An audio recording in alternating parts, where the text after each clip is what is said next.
श्री साई सच्चरित्र अध्याय 20। श्री काका साहेब की नौकरानी द्वारा श्री दास गणों की समस्या का विलक्षण समाधान। अद्वितीय शिक्षा पद्धति, ईशोपनिषद की शिक्षा। श्री काका साहेब की नौकरानी द्वारा श्री दास गणों की समस्या किस प्रकार हल हुई, इसका वर्णन हेमाड़ पंत ने इस अध्याय में किया है। प्रारंभ। श्री साई मूलतः निराकार थे, परंतु भक्तों के प्रेमवश ही वे साकार रूप में प्रकट हुए। माया रूपी अभिनेत्री की सहायता से इस विश्व की बृहत नाट्यशाला में उन्होंने एक महान अभिनेता के सदृश अभिनय किया। आओ श्री साई बाबा का ध्यान व स्मरण करें और फिर शिरडी चलकर ध्यान पूर्वक मध्याह्न की आरती के पश्चात का कार्यक्रम देखें। जब आरती समाप्त हो गई तब श्री साई बाबा ने मस्जिद से बाहर आकर एक किनारे खड़े होकर बड़ी करुणा तथा प्रेम के साथ भक्तों को उदी वितरण की। भक्तगण भी उनके समक्ष खड़े होकर उनकी ओर निहार कर चरण छूते और उदी वितरण का आनंद लेते थे। बाबा दोनों हाथों से भक्तों को उदी देते और अपने हाथ से उनके मस्तक पर उदी का टीका लगाते थे। बाबा के हृदय में भक्तों के प्रति असीम प्रेम था।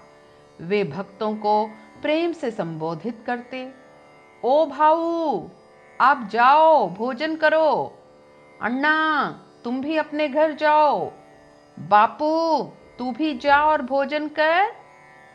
इसी प्रकार वे प्रत्येक भक्त से संभाषण करते और उन्हें घर लौटाया करते थे।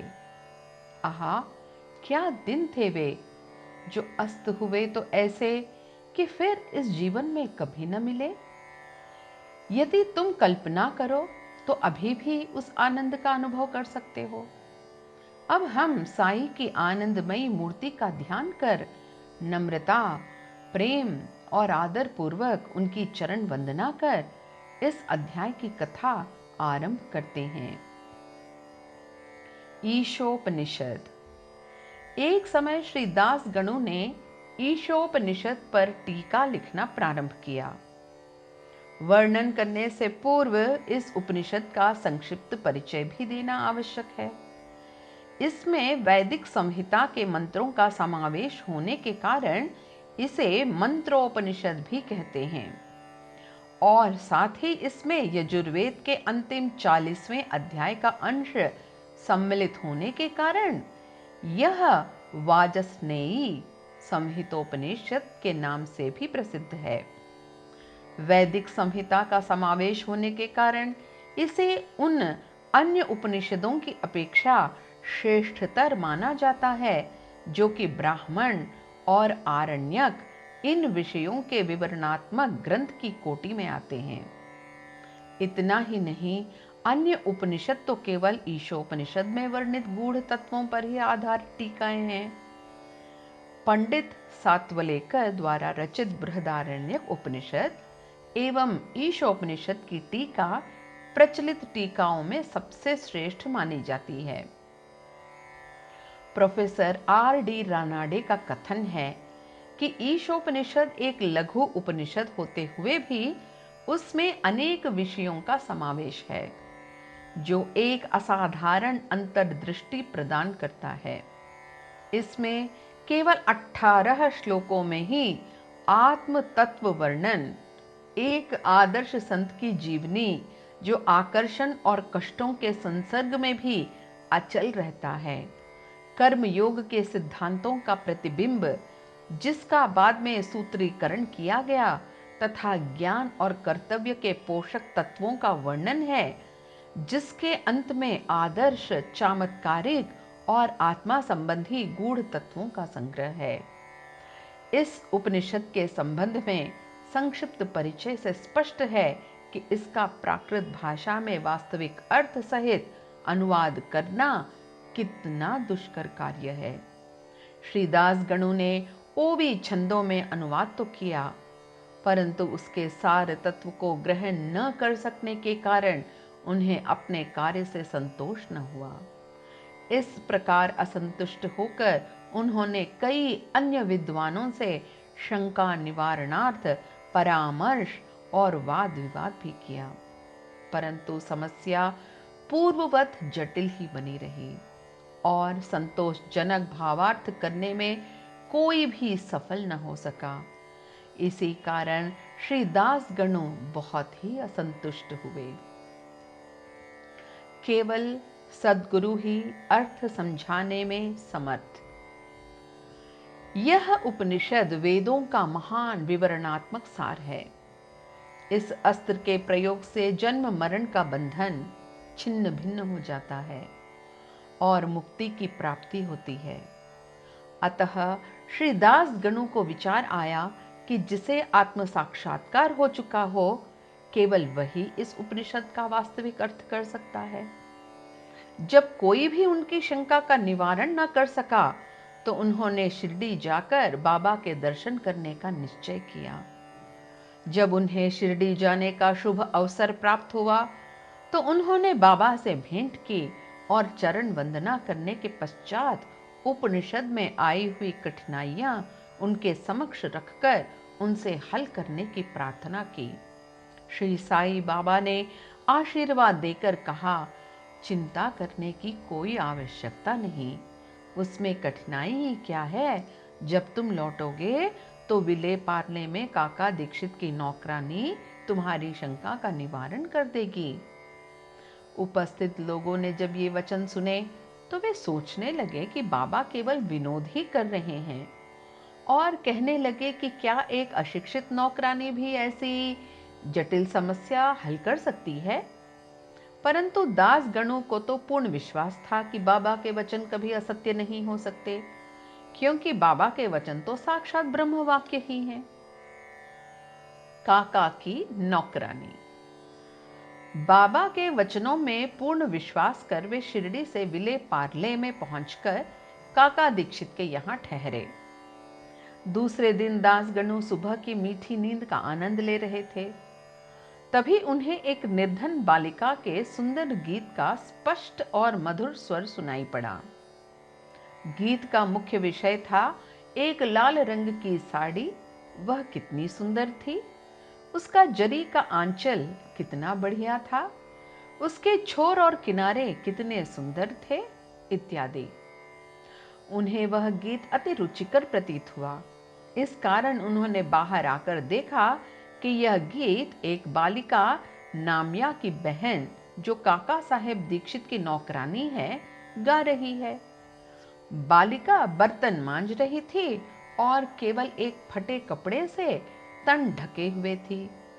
इतनी दरिद्र परिस्थिति में भी उसकी प्रसन्न मुद्रा देखकर श्री दास गणु को दया आ गई और दूसरे दिन श्री दास गणु ने श्री M.V. प्रधान से उस निर्धन बालिका को एक उत्तम साड़ी देने की प्रार्थना की। जब राव बहादुर M.V. प्रधान ने उस बालिका को एक धोती का जोड़ा दिया, तब एक क्षुधा पीड़ित व्यक्ति को जैसे भाग्यवश मधुर भोजन प्राप्त होने पर प्रसन्नता होती है, वैसे ही उसकी प्रसन्नता का पारावार न रहा। दूसरे दिन उसने नई साड़ी पहनी और अत्यंत हर्षित होकर नाचने कूदने लगी एवं अन्य बालिकाओं के साथ वह फुगड़ी खेलने में मग्न रही। उसके अगले दिन उसने नई साड़ी संभालकर संदूक में रख दी और पूर्ववत फटे पुराने कपड़े पहनकर आई। फिर भी पिछले दिन के समान ही प्रसन्न दिखाई दी। यह देखकर श्री दास गणु की दया आश्चर्य में परिणत हो गई।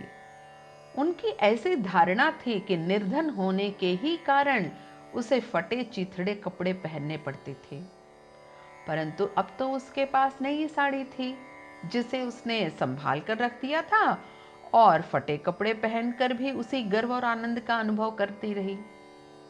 उसके मुख पर दुख या निराशा का कोई निशान भी नहीं रहा। इस प्रकार उन्हें अनुभव हुआ कि दुख और सुख का अनुभव केवल मानसिक स्थिति पर निर्भर है।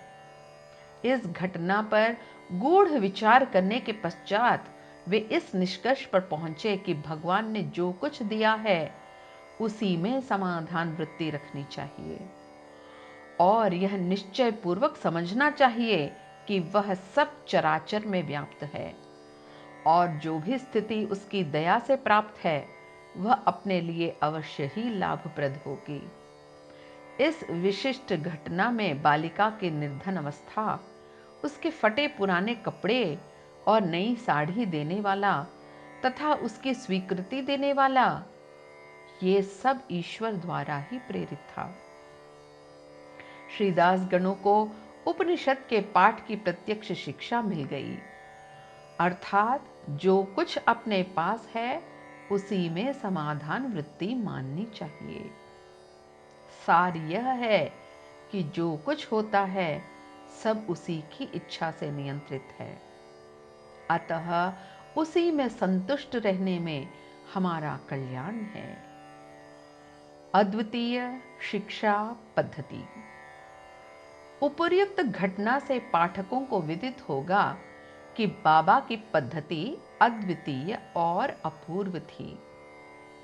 बाबा शिरडी के बाहर कभी नहीं गए, परंतु फिर भी उन्होंने किसी को मच्छिंद्रगढ़, किसी को कोल्हापुर या सोलापुर साधनाओं के लिए भेजा। किसी को दिन में और किसी को रात्रि में दर्शन दिए, किसी को काम करते हुए तो किसी को निद्रा अवस्था में दर्शन दिए और उनकी इच्छाएं पूर्ण की। भक्तों को शिक्षा देने के लिए उन्होंने कौन कौन सी युक्तियां काम में लाईं, इसका वर्णन करना असंभव है। इस विशिष्ट घटना में उन्होंने श्रीदास गणों को विले पार्ला भेजकर वहां उनकी नौकरानी द्वारा समस्या हल कराई। जिनका ऐसा विचार हो कि श्रीदास गणों को बाहर भेजने की आवश्यकता ही क्या थी, क्या वे स्वयं नहीं समझा सकते थे? उनसे मेरा कहना है कि बाबा ने उचित मार्ग ही अपनाया, अन्यथा श्रीदास गणों किस प्रकार एक अमूल्य शिक्षा उस निर्धन नौकरानी व उसकी साड़ी द्वारा प्राप्त करते, जिसकी रचना स्वयं साई ने की थी। ईशोपनिषद की शिक्षा। ईशोपनिषद की मुख्य देन नीति शास्त्र संबंधी उपदेश है। हर्ष की बात है कि इस उपनिषद की नीति निश्चित रूप से आध्यात्मिक विषयों पर आधारित है, जिसका इसमें बृहद रूप से वर्णन किया गया है। उपनिषद का प्रारंभ ही यहीं से होता है कि समस्त वस्तुएं ईश्वर से उत्प्रोत हैं।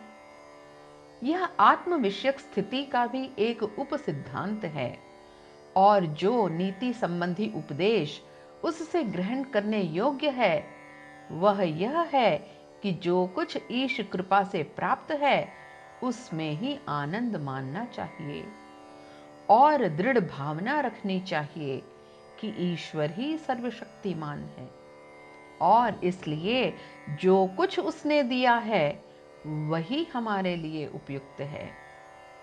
यह भी उसमें प्राकृतिक रूप से वर्णित है कि पराये धन की तृष्णा की प्रवृत्ति को रोकना चाहिए। सारांश यह है कि अपने पास जो कुछ है उसी में संतुष्ट रहना चाहिए, क्योंकि यही ईश्वर की इच्छा है।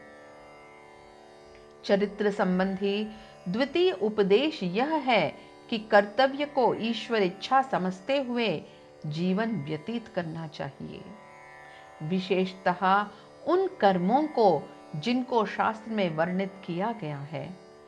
इस विषय में उपनिषद का कहना है कि आलस्य से आत्मा का पतन हो जाता है और इस प्रकार निरपेक्ष कर्म करते हुए जीवन व्यतीत करने वाला ही अकर्मण्यता के आदर्श को प्राप्त कर सकता है। अंत में कहा कि जो सब प्राणियों को अपना ही आत्म स्वरूप समझता है तथा जिसे समस्त प्राणी और पदार्थ आत्म स्वरूप हो चुके हैं, उसे मोह कैसे उत्पन्न हो सकता है? ऐसे व्यक्ति को दुख का कोई कारण नहीं हो सकता।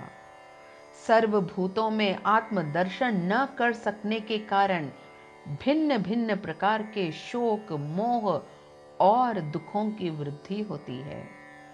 जिसके लिए सब वस्तुएं आत्म स्वरूप बन गई हों, वह अन्य सामान्य मनुष्यों का छिद्रान्वेषण क्यों करें।